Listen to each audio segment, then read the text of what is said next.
Hey everybody, how you doing? Well, that's good. Welcome to PHLY Flyers pregame presented by Bet365. We are live in the Xfinity studio. My name is the Xfinity mobile studio. My name is Bill Matz. I'm your director of fun and games for the evening. Joining me, slumming it on pregame, it is Philadelphia's #1 hockey beat writer, Charlie O'Connor. How you doing today, Chuck? Doing okay. I guess this is the first road game that I'm not covering in person, so I will be on pregame and postgame with you for the full shows, William. Looking I forward to feel it. bad. I did promise the people. I said, hey, everyone, me and Charlie are going to be in studio together for pre and post. Well, I was half right. We are in the Xfinity mobile studio, but we will be here for pre and post. So a little bit of a different format than we have been used to, but I'm looking forward to it, Chuck. Before we get into tonight's pregame, we have a new shirt. That's right. A new shirt over at allphly.com. It is absolutely beautiful. I actually ordered one today, Charlie. I used that. Listen, I use that employee discount. But I couldn't wait. I was just like, I'm buying one. I'm getting one right now. They're really freaking cool. It's the PHLY Face Off collection. I think this is the coolest piece of merch the Flyers or anyone at PHLY has put out to date. And we've had some really good ones, especially lately. But check it out, allphly.com. Click that merch tab, and you will see it in one of our new releases. All Very, right, very, Chuck. very Halloween appropriate. It is. And it's just, I don't know, it's badass. I think it captures us. When people think Charlie and Bill, they Yes. think badasses. All Oh right. yeah, 100%. let's get to tonight's lineup. We do have some changes. Now the top remains the same. Coots with Tippett and Konechny, Cates with Brink and Forster, Dvorak with Mishkov and Zegras. But on the fourth line, Grebenkin and Hathaway stay in at the wing. We have Rodrigo Abels centering. Jet Luchenko is out. Rodrigo comes in. Listen, they're going to get guys in and out, but it's I don't know. I just want to see as much Jet as we can while we have him, but maybe this just prolongs his stay. What do you think about Rodrigo coming in for Jet after Yeah, I Jet think finally got a shot on goal? I think that's the thing is that, look, we'll see. They could send him back early. They sent him back early last time. He'd only played four Yeah. games and then he got sent back. And maybe this is the prelude to sending him back. They've already made the decision. They want Abels to get in because he's going to be the 4C once Luchenko's gone. Maybe it's that simple. But as you mentioned, this could just be part of the process of them dragging it out as well. He can play 9 games without burning the year of the contract. This stretches that out just a little bit longer because he's sitting for another day. We'll see. My assumption, based on everything that the Flyers told us, everything that's been reported, is that if Jet Luchenko is only getting 8-9 minutes a night on the fourth line, he's not going to be long for this team. But I do get the sense they see value in him being around. So they might not be rushing to send him back, even if he's not playing every night, as much as fans may be frustrated because, as you said, and you are a lot of times the voice of the fan, you just want to see the kid because he's new and he's shiny and he's fun.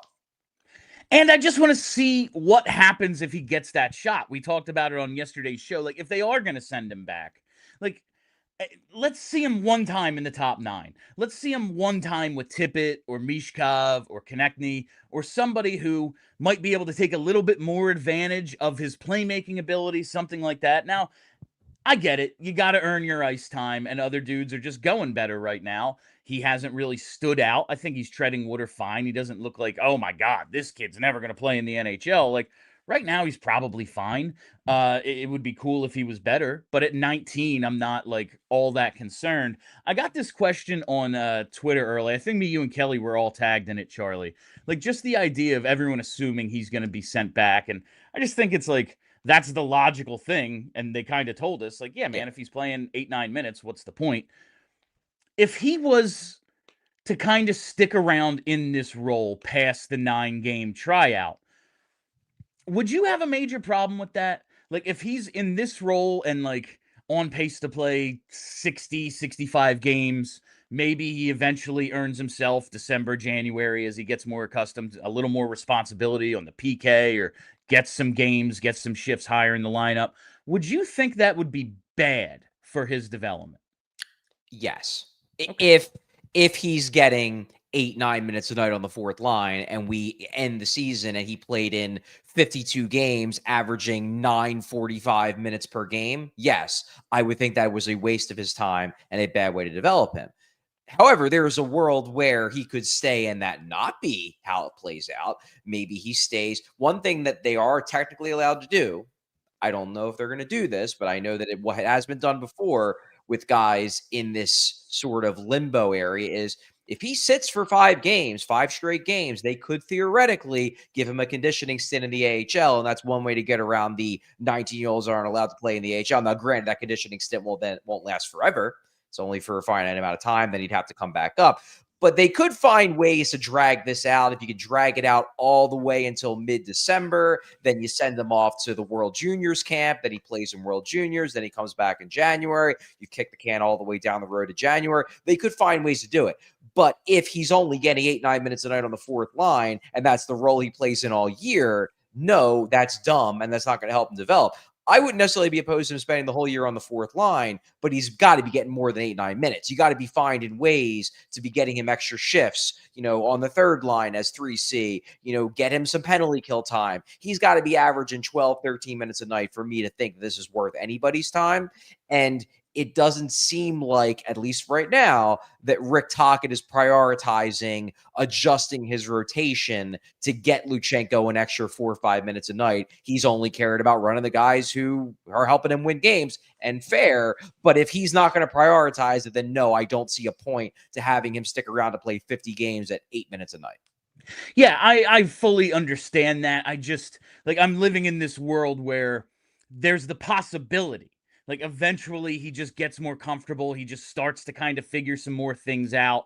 And then, yeah, it looks like this isn't maybe the best path right now through Thanksgiving or whatever. But maybe as we get closer to the second half of the season, maybe once the calendar flips to 2026, he could earn more of that time. And then he's elevated or getting more time on the PK, even if he's the 4C. It's that Sean Couturier role. I think he played 14, 15 minutes a night his rookie year. If it's something like that, but that's just a possibility. It's not a guarantee. And as we've seen with Tocchet, it is not guaranteed. He's not in the lineup tonight. And when he is, he doesn't play a ton. Yeah, if he was getting used the way that Couturier was used in his rookie year, I would have zero problem with Luchenko staying the entire season. He's not, though. That's the thing. All right, I want to take a look at the defense, Charlie, and it remains the same. York and Sanheim, Sealer and Drysdale, and Zamula-Juulsen on that third pair. Zamula-Juulsen remain your third pair. They're not in a big rush to work Adam Yinning back in. I think, obviously, Zamula, he had the one assist. You said they took the one away the other night. Yeah. But he definitely appears to have steadied himself. They're going to keep 7, and with, the 26-year-old who really we didn't even think had a chance to make the team until everyone else kind of just crapped out in preseason. But do you think it's going to be more of a rotation, or it's these are the 6 unless someone gets hurt or something goes wrong until Risto comes back, and we'll talk about that in a minute. Well, I thought it was noteworthy that Zamula played well. I thought really for the first time, maybe since that very first preseason game, I thought he had a good game and he got more minutes. He was up above 16 minutes. They know that they can't have this distribution of minutes go on forever. They can't just be leaning on the top 4. They need a third pair that they can throw out there sometimes and not have Travis Sanheim averaging 28 minutes a night, not throwing Cam York to the Wolves right after coming back from injury. Zamula does, in theory, provide that upside because he's been an NHL player for the last 2 seasons. We've seen him look passable. And I feel like they perceive Zamula's ceiling, and for the record, I agree with them. They perceive Zamula's ceiling to be higher than Yinning's. So if Zamula's showing signs of life, they're going to prefer to keep him in to see if he can build on it because they know they need to have a third pair that's averaging 14, 15, 16 minutes a night as opposed to a third pair that they were barely throwing out there for 10. And Juulsen's the coach's guy, and he hasn't been terrible. He hasn't been particularly great, but he hasn't been awful. So this is the logical third pair to have until Ristolainen comes back and they can push Juulsen into that 7 role that I think he was always intended to play in the first place. Let's talk about this third line for a second here, Charlie, with Zegras, Dvorak, Mishkov. We're getting Zegras and Mishkov together, and you wrote the really, really good article available at allphly.com. Sign up to be a diehard right now, 55% off. You can read it.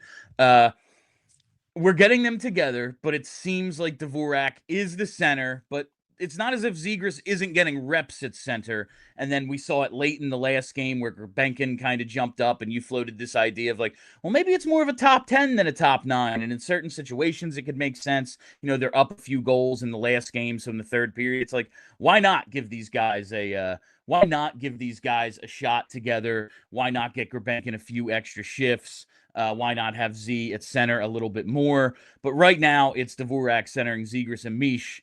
And my question for you, so Mishkov played 16-15 on Monday. It's only the second time through 6 games. He's gone over 15 minutes. If I set an ice time over-under for tonight at 14:59, what way would you go? I'd probably go over. I'm optimistic about where Mishkov is trending. I thought, I know he only gets the 1 assist in Monday's game, but I thought he was much better by the eye test. He looked more assertive. He looked like he was moving better. And I think that if he keeps doing things like that, he's going to naturally get more ice time from Rick Tocchet, because Rick Tocchet wants to win. And if Matvei Michkov is playing like a player who can help him win games, he might pile the ice time on a Matvei Michkov. We've seen what he's been doing with Travis Sanheim when Sanheim's been playing as well as he has been. I guess last game aside, I thought Sanheim was a little iffy last game, but other than that, Sanheim had been great. Tocchet is not afraid to toss minutes on guys when they're playing well. It's just Mishkov hasn't been playing well, so he hasn't been getting the minutes. I saw more positive signs for Mishkov on Monday. Look, the one thing that can obviously throw a wrench into this when you're talking about over and under for ice time is power plays and penalty kills. If the Flyers are killing a lot of penalties, then his ice time is going to be low because Mishkov rightfully doesn't kill penalties. On the flip side of that, if the Flyers get a lot of power plays, his ice time could be real high because he could have 18, 19 minutes. Yeah. No, and I think that's kind of where we are, and we're all waiting. We all obviously, I don't think Mish is the main character of the season. He's still the centerpiece of the rebuild in my mind, but I don't quite, it's not the same as last year where 1, he's brand new, and 2, what the hell else do we even have to care about? There's just kind of more going on this year. There's more new pieces too. That's one thing about last year. Mishkov was a star because Mishkov is Mishkov, sure. But the Flyers basically punted an offseason. They brought in no one new. This year, we have some new faces. We've got Zegras, obviously, who is one of the main characters of the season. We got some rookies. We got Gurbenkin, who's up. We have some interesting things to watch here that aren't just Mishkov. Mishkov is still, as you said, the centerpiece of this whole thing. But he's not the only thing, and that's partially by design. The Flyers actually made some moves this past offseason.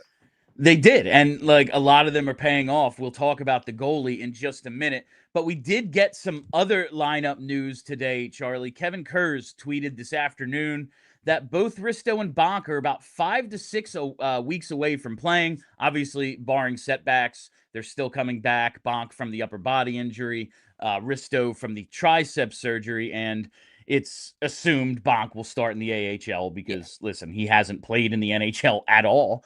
And I don't think, when we have seen him, it's been top 4, you got to have him. I don't think, in the limited time we've seen him, that's what we've gotten out of him. But it is a little encouraging that there's at least a timeline on Rasmus Ristolainen. Yeah, there's always been a timeline. They said he's probably going to be missing the first 1 to 2 months of the season. Maybe he'll be back at some point in November. It seems like now we're zeroing closer in on the beginning of December. Post-Thanksgiving. As when he's going to be back. I think that's about in line with what we assumed, maybe a little bit longer than the original timeline they gave us back in, I believe it was April when they gave us that first timeline, because that was more he could be cleared by the end of camp, and then obviously he's going to have to ramp up and get back into shape so he's NHL ready. So maybe he could be back by the end of October. Seems like now it's more, maybe the end of November, probably the beginning of December. Mildly disappointing, but good that there's a timeline, because now people will stop acting like he's on Ellis Island, which will maybe make my mentions a little bit less infuriating. The Bonk thing is the disappointing thing, because they made that out to be a not serious thing when it happened, and now it's he's going to miss the second half of September, the entirety of October, and the entirety of November. That's not the way anyone wanted his first professional season to go. It certainly isn't. It's definitely a setback. It is it's not funny because like I don't want the guy to be hurt. I want him playing and developing and eventually be like a top 4 defenseman for this team. But like it was, I don't know. Can Denver Barkey hold up? Can he stay healthy? Is that going to be the thing that really holds him back? And it's like, yeah, it seems like he's doing fine, at least for right now. And it's Oliver Bonk, I wouldn't say big imposing defenseman, but bigger guy than Barkey, obviously. And he's the one who's injured, and it kind of goes with the Risto thing. Like, oh, just because you're big doesn't mean you can't get hurt. I know that they gave us sort of the timeline with Risto, but that is one of those I'll believe it when I see it things. And now that there's actual like a date from today rather than like a month or two, or we'll see, we don't know.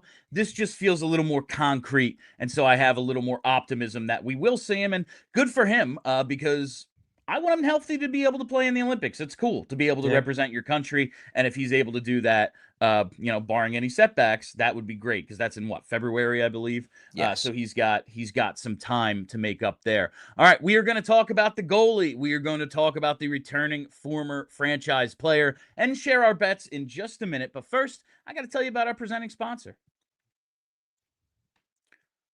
Whatever the moment, it's never ordinary at Bet365. From their 90 million users worldwide to their almost 800,000 live stream events each year, one of the pioneers of in-game betting. But the thing I love about Bet365, it's that early payout offer for NHL games. With the Bet365 early payout offer, I can say it, you're a winner if your team gains a 3-goal lead. You get an instant payout on straight bets, and your parlay selections are marked as winners. All your team has to do, go up 3 goals, you win. Don't have to sweat out the rest of the game. It's that easy. And right now, we have breaking news from our friends at Bet365. New customers now get $300 in bonus bets when you bet just $5, win or lose. All you got to do, sign up, use the code PHLY365, deposit $10 and place a bet for $5 to get $300 in bonus bets whether your initial bet wins or loses. Bonus bets can be used on the spread, totals, player props, futures, and more. Whatever the moment, it's never ordinary at Bet365. Must be 21 or older and physically located in PA. If you or someone you know has a gambling problem and wants help, all you got to do, call 1-800-GAMBLER. And while we're here, I got to tell you about one of our newest sponsors here. It is our friends at Elkins Chevrolet. And Flyers fans, listen up. You know who's dishing championship-level car deals every single day? It's Elkins Chevrolet, located on Route 73 Route 73 South in Marlton, New Jersey. It's run by 3 brothers, Jason, Adam, and Josh. These guys are in the store every single day working to make sure they have a huge lineup of Chevys at the best price and providing honkin' good service. No missed shots, no drama, just real brothers running a local business and backing every deal like it's the championship game. So if you're in the market for a new Chevy, make your next move to Elkins Chevrolet. Real brothers, real deals, and a whole lot of honking good service. Shop now at elkinschevrolet.com. Together, let's drive. I guess maybe not surprising because I thought it was the way it could potentially go, but somewhat because it's 3 straight games. Dan Vladar starts in net for us tonight, Charlie. For the Flyers, I know you don't refer to them as us. That's a me thing. I'm wearing a hat and a shirt. I'm allowed. He is making his 3rd straight start. He's 3-1-0 with a .929 and a .179 goals against on the season. And Tocchet was asked why. Jackie Spiegel tweeted this out earlier. She might be the only one traveling with the team to Ottawa on this little 1 game. Is it a road trip if it's only 1 game or just an away game? Anyway, it's a good question. Just they play so many. Someone in the office, like, stuff was getting scheduled the other day for like, okay, when are we going to do this and that? Someone was like, is it? So they have all these home games now, and then they have like none in a month. I was like, yeah, that's kind of the way it's going to go. Yeah. Yep. But one little game road trip here. Tocchet's asked why. He says he's been playing pretty good, right? That's why I'm starting him. And asked if there's any concerns with Urson not getting a start in the last week. So no, not at all. I could easily go with Sam and be comfortable. Sam will get in there. No doubt Sam will get in there. I am sure it'll be as soon as Saturday, perhaps. I don't know. Maybe if it's like, Ottawa only gets 10 shots and we get a shutout from Vladar, maybe we roll with him. But I got to assume it's going to be Sam on Saturday. What do you make of this decision, Chuck? Yeah, I think I'm more surprised than you, just because all of the messaging we got from the Flyers in camp was It's going to be a timeshare. They're going to split time. Obviously it's going to be a competition, but we believe in both these guys. We still trust in Sam Ersson. Danny Briere and Keith Jones both were talking up their belief in Sam Ersson. And we're, 6 games in? And now Dan Vladar's gotten 3 straight starts. It's very clear where Rick Tocchet and, for that matter, Kim Dillabaugh, who I think we both agree is more or less coaching for his job this year. And they're basically saying, yeah, let's roll with Vladar. Now, look, some of this is going with the hot hand, to be sure. Vladar is playing very well. They want to get off to a good start. Let's roll with the goalie who's rolling, for lack of a better term. Makes sense. It's just mildly surprising to me because it seemed like they entered this season, at least by the messaging they were providing us, that this is going to be more of like a 50-50 thing. And I didn't expect one goalie to take this much of a lead this soon. I guess it kind of, there's a bit of a comparison point to the Zegras thing where, Zegras, it was like, yeah, the messaging is we're going to try him at center. He's going to be center. Ersson was getting the first start, when they first threw the goalies out, like he was getting a start, then Vladar was getting a start in preseason. It seemed like they were setting up for Zegras to be at center and for Vladar and Ersson to basically be splitting time. And then after 1-2 games, it's like, yeah, Zegras, you're not a center, you're a wing. And then on the goalie side, it's, yeah, Sam, you're clearly the number 2. I'm sticking with this guy because he's had a few good games. It just seems quick. And maybe this is just the way Rick Tocchet does business, where he makes up his mind and then he'll change his mind if something changes. But in the here and now, he's going to roll with the guy who's goaltending better. And that's clearly Vladar right now. I realize Tocchet is new, so it's just everybody getting acquainted. We're used to what he's doing. But the team in front of him, most of the guys have been here, and they've been here for a couple of years. And goaltending has sunk this team for the last season and a half. If you have a hot hand, I just think you have to go with it at this point. And I do think it'll come back around. I do think Ersson has been better than his numbers, even though, again, we've been saying that for a year and a half. And at a certain point, stop letting in 4 goals a game, dude. I know it's not always totally in your control. Like, pucks bounce off Noah Cate's ass into your net, or Mark Scheifele gets a cross-ice one-timer. What the hell can you do? But you look at the numbers. One guy's giving up fewer than 2 goals a game. One guy's giving up 4. Within this particular situation with the extra day, it's not like they played Tuesday. They played Monday.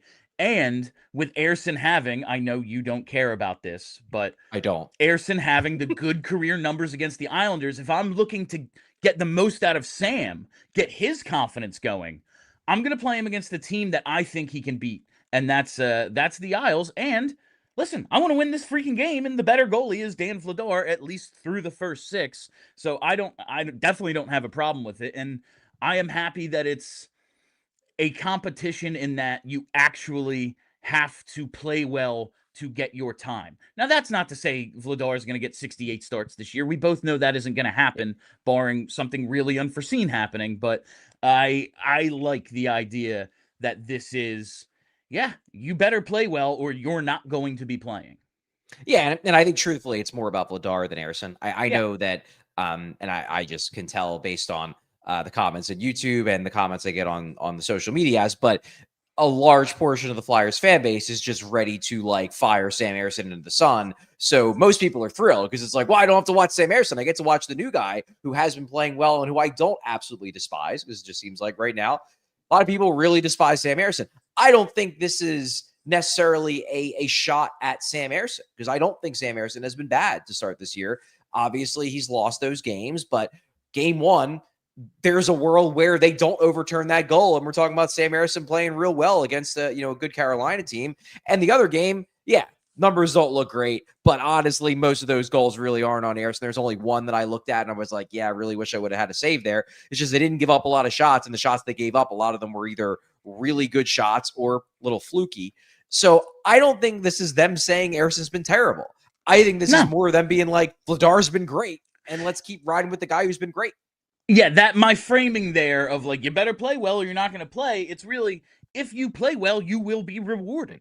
And yeah, Vladar does have a 2-year deal, but like he wanted to come here because of this opportunity. And you see how he's taken advantage of it thus far. A sub 850 save percentage for one goalie and above 920 for the other. Like, yeah, even without context, you can just be like, one guy's been better, even though, yeah, I don't think Harrison has been an 849 goalie. I don't think he's been that bad. He's only played 2 games. Those are the numbers. But it kind of is what it is right now, and I'm excited to see if Dan Vladar can keep this up, quite honestly, because a number 1 goalie would be so freaking cool. All right, let's talk a little Sens, and we got to talk Claude Giroux. We do actually have to. It's in my contract, Charlie. He has 4 points, 1 goal, 3 assists in his first 7 games this season. His ice time is down like almost 4 minutes. He's playing 15-23. He's averaged almost 19 over his first 3 seasons in Ottawa. He is killing it in the face-off dot, but he's 5th in face-offs taken. You'd think like, okay, let's take advantage of him there, but they have other guys going as well. You do see, however, his career numbers against the Flyers. He's been good. 9 games. It's crazy. This is game number 10 against the Flyers. 11 points, +4 rating, 3 goals, all at even strength, and the 8 assists. He's like 37, almost 38 years old. We know he's very much in the back part of his career, but he's still a decent player. And I'm happy for him. I'm happy he gets to play at home. He re-signed there in the offseason. He seems content. He goes to the playoffs last season with Ottawa. It's cool. I like seeing him. It doesn't feel like that. We said this last year, like doesn't quite feel like the big deal. And of course, when it's there and not here, it's like, well, who cares? But it's a dude who was here for over a decade and we'll be facing off against him tonight. Wanted to point that out. Some other Sens stuff while we have a minute. You know who is tied for the league lead in goals, Charlie? I'm sure you do because you're good at your job. It's Shane Pinto, rhetorical. Right? Yeah, Shane Pinto. 7 goals, tied with Mark Scheifele and Pavel Dorofeyev. That's right? Dorofeyev? I do not know how to pronounce his name off the top of my head. I'd have to find a pronunciation guy. Yeah, I think it's Dorofeyev. Anyway, it's crazy. Shane Pinto now with Brady Tkachuk out has really stepped up, leads the league in goals. In net, however, their big signing a year ago, Linus Ullmark. It ain't going well, Charlie. 2-3-1 with an 854 and a 380 goals against. This might be the night. If Mishkov's gonna break out, this might be the night to get a few shots. Like 854. I like your chances, Mish. It's weird how goalies can just go like this. Like, I realize he was in a time split before, but this is a guy who won a Vezina a few years ago, and he just really hasn't lived up to expectations in Ottawa.